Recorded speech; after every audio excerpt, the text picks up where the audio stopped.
बिस्मिल्लाहिर्रहमानिर्रहीम। अस्सलाम वालेकुम एवरीवन। मैं हूं आपका मेज़बान मोहम्मद उसामा खालिद।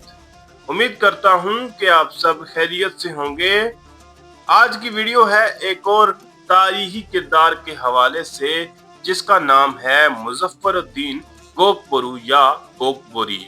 और इन करेक्टर्स पर तो मैं वीडियो बना ही रहा हूँ, यानी पहले गुमिश्तकीन पर और अब गोकबरू पर और काराकुश पर भी वीडियो बहुत जल्द अपलोड की जाएगी। लेकिन अभी तक मैंने बोरू या बोरी के हवाले से कोई वीडियो नहीं बनाई, तो इसका मतलब ये नहीं है कि मैं उस किरदार पर वीडियो बनाना नहीं चाहता। उसका मतलब ये है कि मुझे अभी तक कोई इस तरह की ठोस इंफॉर्मेशन नहीं मिली उस किरदार के हवाले से। लेकिन जैसे ही इंफॉर्मेशन मिलती है तो मैं वो वीडियो भी लाजमन बना दूंगा। आज की वीडियो है गोकबरू के हवाले से, तो इंफॉर्मेशन या स्लाइड्स की जानब बढ़ते हैं। लेकिन उससे पहले अगर आपने अभी तक इस चैनल को सब्सक्राइब नहीं किया तो फौरन इस चैनल को सब्सक्राइब करें, ताकि आपको फ्यूचर में भी मजीद वीडियोस मिलती रहें। पढ़ते हैं स्लाइड्स की जानब और देखते हैं कि गोकबरू की क्या कहानी है। तो मुज़फ़्फ़रुद्दीन गोकबरू 1154 में मोसूल में पैदा हुए और अपने वक्त के माहिर तरीन फौजी रहनुमाओं में शामिल होने लगे। उनके वालिद ज़ैदुद्दीन अली कोचक एरबिल के हुक्मरान थे, लेकिन उनकी वफात के बाद गोकबरू अपनी विरासत से महरूम हो गए और जला वतनी इख्तियार करने पर मजबूर हो गए। इक़्तिदार की तलाश में उन्होंने ज़ंगी हुक्मरान सैफुद्दीन गाजी दोम का साथ दिया, जो सुल्तान सलाहुद्दीन अयूबी के साथ शदीद रुकावत में थे।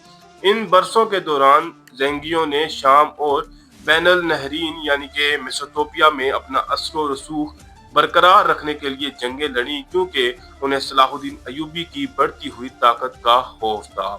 गोकबरू जल्द ही फौज में तरक्की करता गया और ज़ंगियों का एक काबिल एतमाद कमांडर बन गया। ताहम उसकी वफादारी के बावजूद ज़ंगी सल्तनत कमजोर हो रही थी। इसके बाद बात कर लेते हैं हौन्स ऑफ हमा की जंग के हवाले से। तो जब सलाहुद्दीन अयूबी ने शाम पर अपना कंट्रोल बढ़ाया तो ज़ंगियों ने उन्हें सबसे बड़ा खतरा समझा। 1175 में गोकबरू ने बैटल ऑफ हौन्स ऑफ हमा में अहम किरदार अदा किया और ज़ंगी फौज के दाएं बाजू की क़यादत की। इब्तिदा में उसकी फौज ने सलाहुद्दीन अयूबी की फौज को पीछे हटने पर मजबूर कर दिया, लेकिन सलाहुद्दीन अयूबी ने जल्द ही अपनी फौज को दोबारा मुंज़िम किया।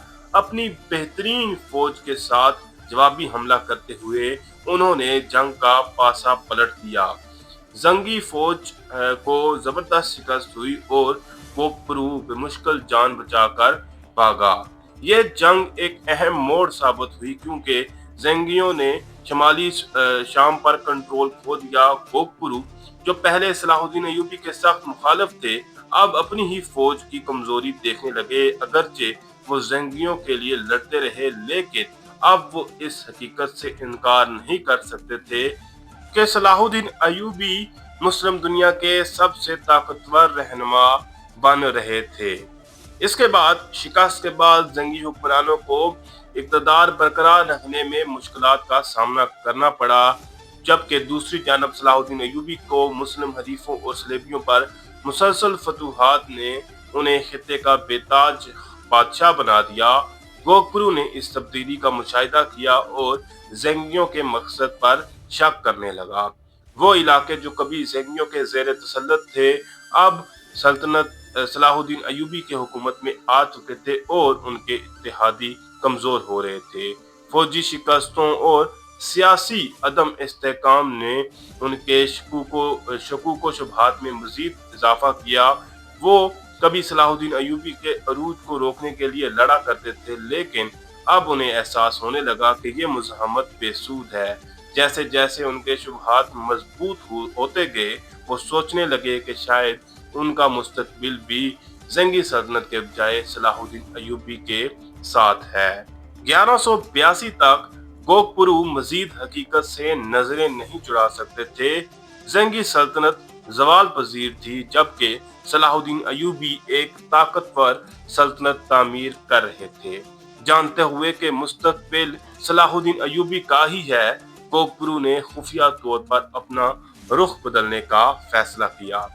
उन्होंने सलाहुद्दीन अय्यूबी के कमांडर से राब्ते शुरू किए और अपनी वफादारी की पेशकश का इशारा दिया।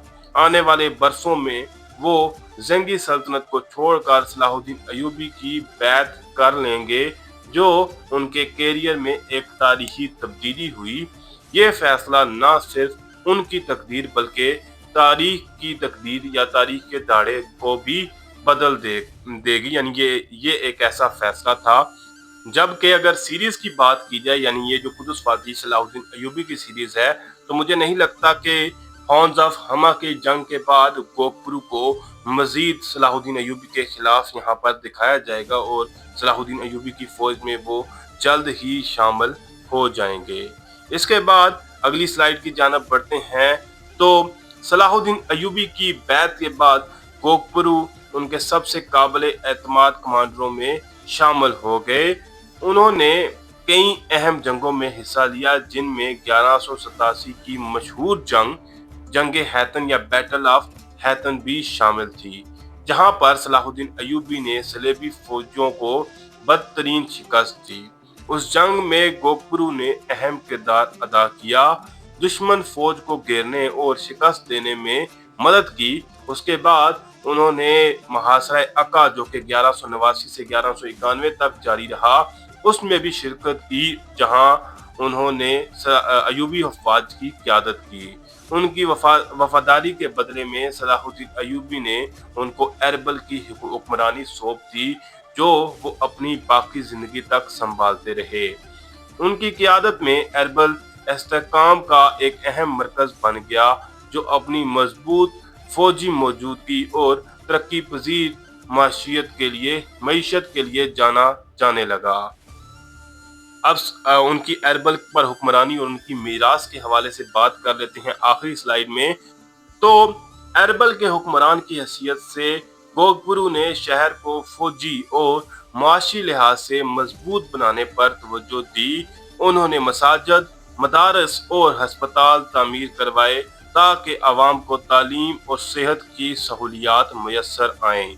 उनकी सबसे मशहूर खिदमात में से एक मिलादुन नबी की अवामी तकरीबात का आगाज था और वो उन अव्वलीन हुक्मरानों में से थे जिन्होंने इस रवायत को फरोग दिया। 1193 में सलाहुद्दीन अय्यूबी की वफात के बाद भी कोकबरू अय्यूबी सल्तनत के वफादार रहे। कई दहाइयों तक खिदमात देने के बाद 1233 में वो वफात पा गए। उन्होंने जंगी कामयाबियों के साथ साथ फलाही कामों की एक तारीख छोड़ दी।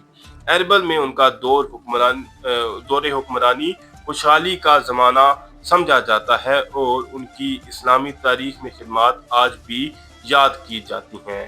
आज उन्हें एक बहादुर सिपा सलार और इस्लामी सकाफत के सरपरस्त के तौर पर इज्जत दी जाती है।